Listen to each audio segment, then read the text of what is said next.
Hello everyone, welcome to HIM 225. This is the first in a series of lectures covering Chapter 22 in your textbook, and we're actually going to be covering this chapter over the next 2 weeks. Pregnancy coding has become quite involved and complicated, and actually in these 2 weeks we'll be covering Chapter 22 and Chapter 23 in your textbook. In your textbook, if you will, turn to page 534. And the title of this chapter is Pregnancy, Childbirth, and the Puerperium. So this chapter is specific to females who are either pregnant, have delivered, or in that period of time following the delivery. These are gender-specific codes. So if you tried to assign a code from chapter 15 to a male, you could not do that. It's very specific to females. These codes from chapter 15 in ICD-10 are only used on maternal records. They are never used on the newborn records. Likewise, codes for chapter 16 in ICD-10, which is the perinatal period, those codes are only assigned to newborn records. So you can never put a code from chapter 15 on a baby chart, and you can never put a code from chapter 16 on a mother's chart. So be very aware of that. You'll also note that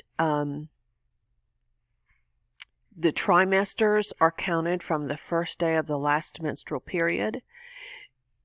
It defines them for you here. It also defines them in your textbook.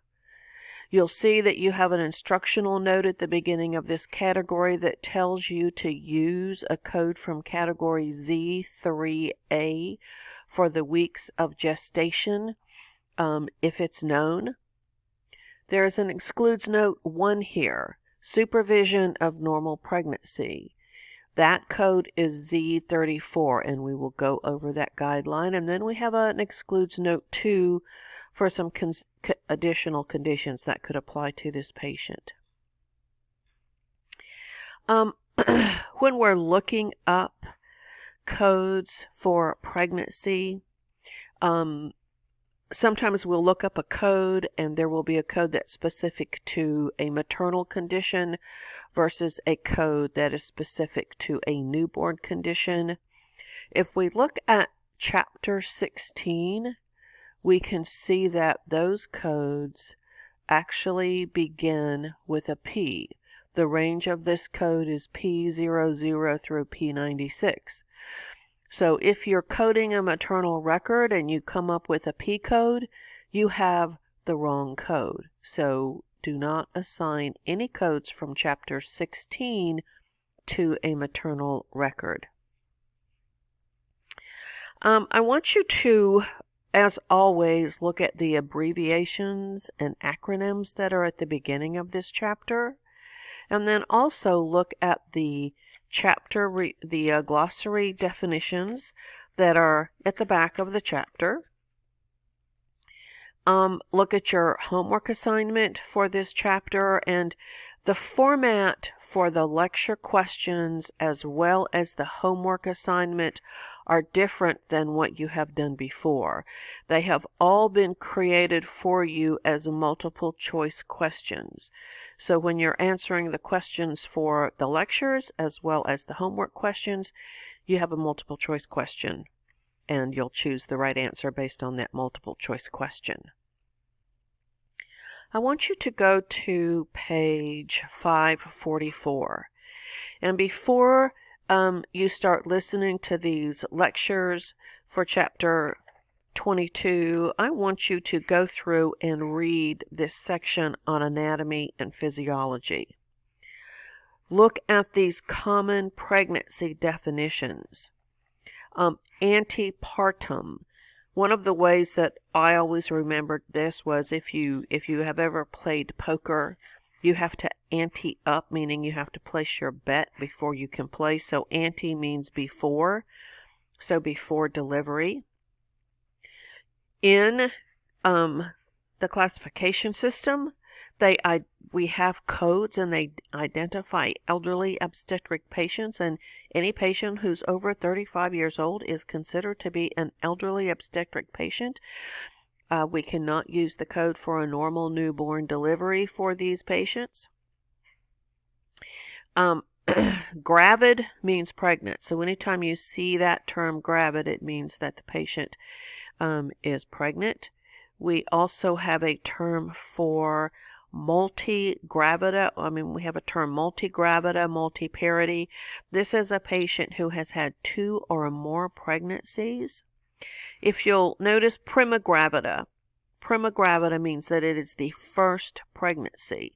So when a physician refers to a patient as a primigravida, you know it's their first pregnancy. Postpartum, after delivery. Post-term pregnancy, a pregnancy that goes longer than 40 weeks and up to 42 weeks is post-term pregnancy.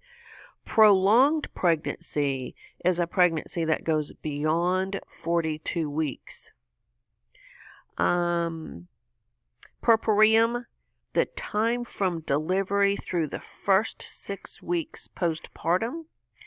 Stillbirth means that that infant has no signs of life at the time of birth. Absolutely none. No signs of life. If there are any signs of life, that infant is not considered to be a stillbirth. An APGAR score is assigned to that patient. They are typically given their own account number, and they have their own medical record.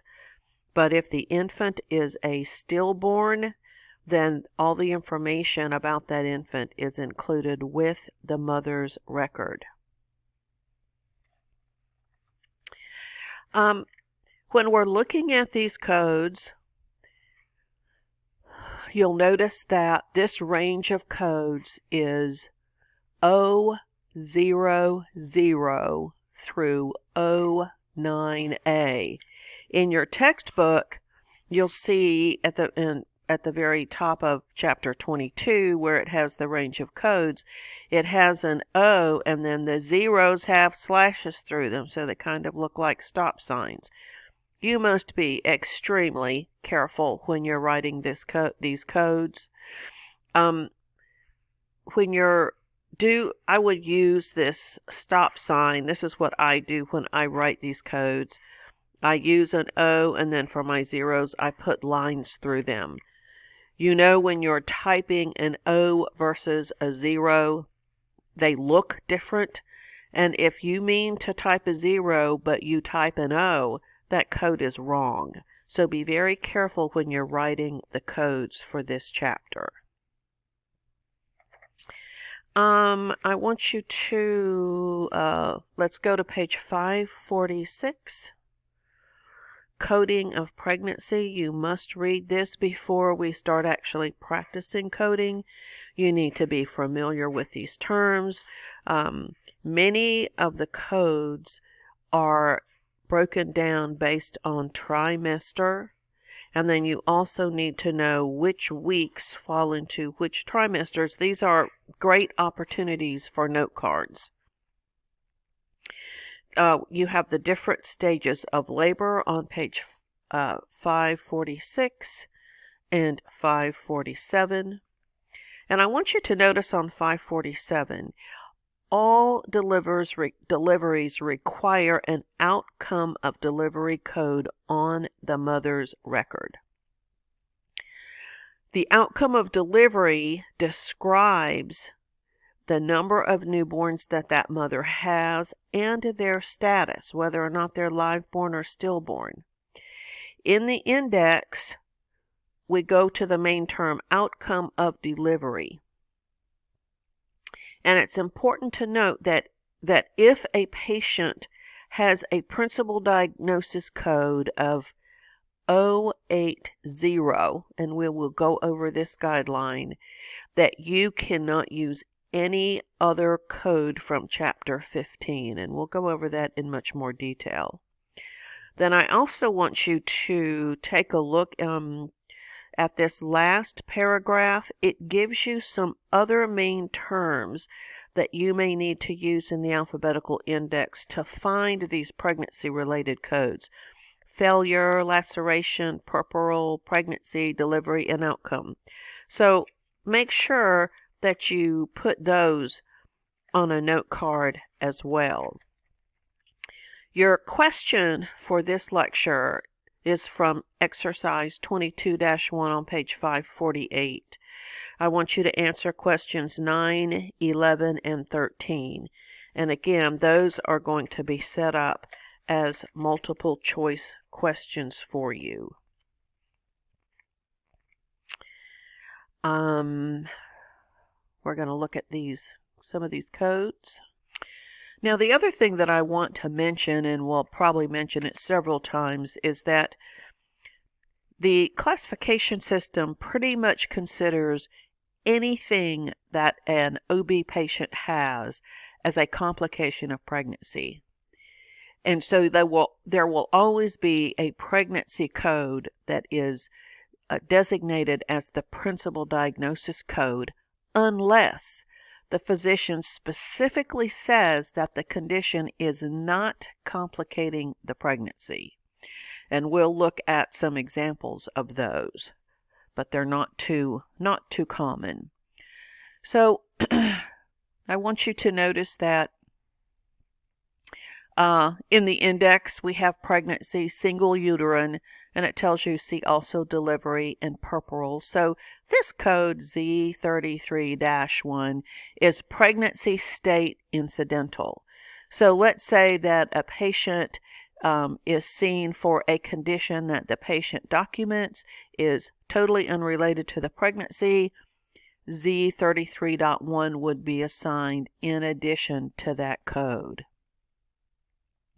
You have some notes here with this. It tells you that you must review the tabular before you assign any codes. So you have to go to the tabular and verify these codes. Many things related to pregnancy are considered to be a complication, and I want to show you that you have to go to pregnancy, complicated by, in order to get to those codes in the index, and you have to type it all out. There is no shortcut for these codes. If you look at this category, you can see, or this pregnancy in the index is a main term. This is a long section. You have to be very careful when you're coding here to make sure that you get to the right code, and then you always want to verify it in the tabular. If we're going to go to, let's go back to chapter 15. And if we look at the section list actually doesn't look too long. Pregnancy with abortive outcome, supervision of high-risk pregnancy, edema, proteinuria, hypertension, other maternal disorders, maternal care related to the fetus, complications of labor and delivery, and then encounter for delivery, complications primarily related to the puerperium, and then other conditions. Briefly, we'll look at this encounter for delivery. There are 2 codes. And the first one is 080, encounter for full-term uncomplicated delivery. Let's take a look at that category. And we'll look at this also in the guidelines, but in order to use this code, there can be minimal or no assistance. Now, you can have a manually assisted delivery with an episiotomy. There cannot be any manipulation of the fetus at all. There cannot be any instrumentation at all. It has to be a spontaneous, cephalic, vaginal, full-term, single live-born infant. If it is a completely normal delivery with absolutely nothing else